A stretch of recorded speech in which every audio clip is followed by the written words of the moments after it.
Isaiah 13.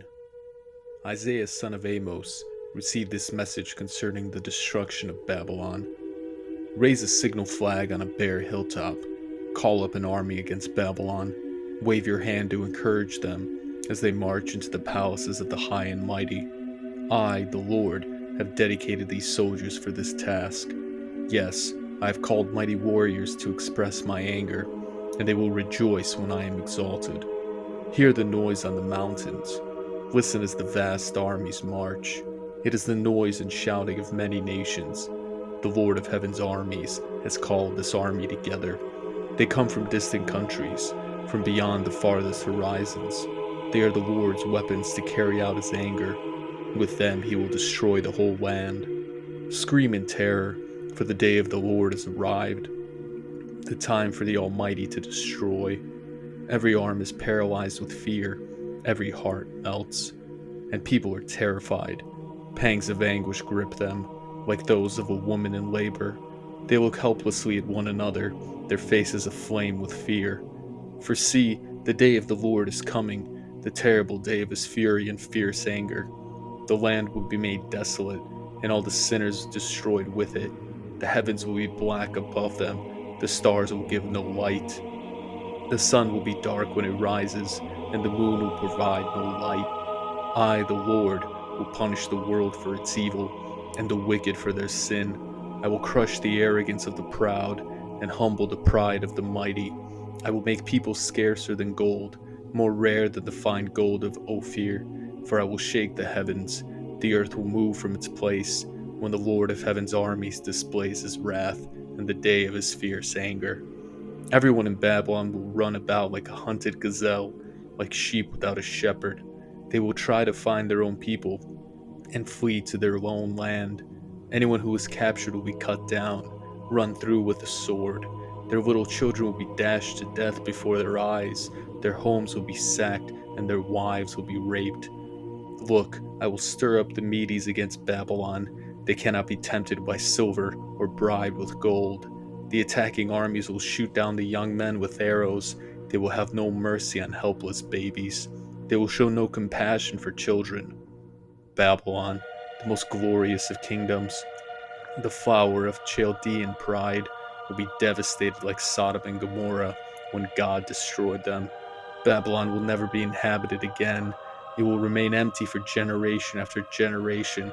Nomads will refuse to camp there, and shepherds will not bed down their sheep. Desert animals will move into the ruined city, and the houses will be haunted by howling creatures. Owls will live among the ruins, and wild goats will go there to dance. Hyenas will howl in its fortresses, and jackals will make dens in its luxurious palaces. Babylon's days are numbered. Its time of destruction will soon arrive. Isaiah 21. This message came to me concerning Babylon, the desert by the sea. Disaster is roaring down on you from the desert, like a whirlwind sweeping in from the Negev. I see a terrifying vision. I see a betrayer betraying, the destroyer destroying. Go ahead, you Elamites and Medes, attack and lay siege. I will make an end to all the groaning Babylon caused. My stomach aches and burns with pain. Sharp pangs of anguish are upon me, like those of a woman in labor. I grow faint when I hear what God is planning. I am too afraid to look. My mind reels and my heart races. I longed for evening to come, but now I am terrified of the dark. Look, they are preparing a great feast. They are spreading rugs for people to sit on. Everyone is eating and drinking. But quick, grab your shields and prepare for battle. You are being attacked. Meanwhile, the Lord said to me, put a watchman on the city wall. Let him shout out what he sees. He should look for chariots drawn by pairs of horses, and for riders on donkeys and camels. Let the watchman be fully alert. Then the watchman called out, day after day I stood on the watchtower, my lord. Night after night I have remained at my post. Now at last, look, here comes a man in a chariot with a pair of horses. Then the watchman said, Babylon is fallen, fallen. All the idols of Babylon lie broken on the ground. O my people, threshed and winnowed, I have told you everything the Lord of Heaven's armies has said, everything the God of Israel has told me. Isaiah 14. But the Lord will have mercy on the descendants of Jacob. He will choose Israel as his special people once again. He will bring them back to settle once again in their own land, and people from many different nations will come and join them there and unite with the people of Israel. The nations of the world will help the people of Israel to return, and those who come to live in the Lord's land will serve them. Those who captured Israel will themselves be captured, and Israel will rule over its enemies. In that wonderful day when the Lord gives his people rest from sorrow and fear, from slavery and chains, you will taunt the king of Babylon. You will say, the mighty man has been destroyed. Yes, your insolence is ended, for the Lord has crushed your wicked power and broken your evil rule. You struck the people with endless blows of rage and held the nations in your angry grip with unrelenting tyranny.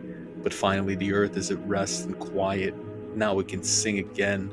Even the trees of the forest, the cypress trees and the cedars of Lebanon, sing out this joyous song. Since you have been cut down, no one will come now to cut us down. In the place of the dead, there is excitement over your arrival. The spirits of world leaders and mighty kings long dead stand up to see you.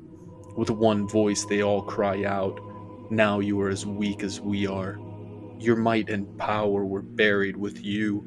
The sound of the harp in your palace has ceased. Now maggots are in your sheet and worms in your blanket. How you are fallen from heaven, O shining star, son of the morning! You have been thrown down to the earth, you who destroyed the nations of the world.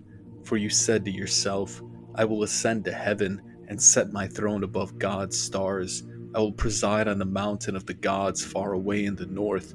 I will climb to the highest heavens and be like the Most High. Instead, you will be brought down to the place of the dead, down to its lowest depths.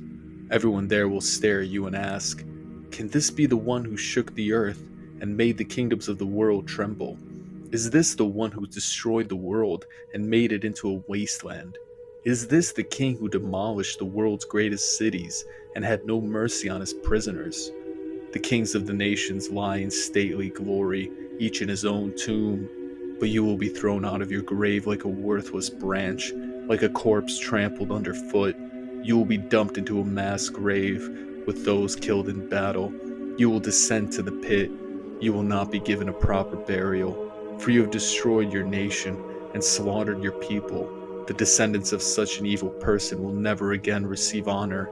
Kill this man's children. Let them die because of their father's sins. They must not rise and conquer the earth, filling the world with their cities. This is what the Lord of Heaven's armies says. I, myself, have risen against Babylon. I will destroy its children and its children's children, says the Lord. I will make Babylon a desolate place of owls, filled with swamps and marshes. I will sweep the land with the broom of destruction. I, the Lord of Heaven's armies, have spoken.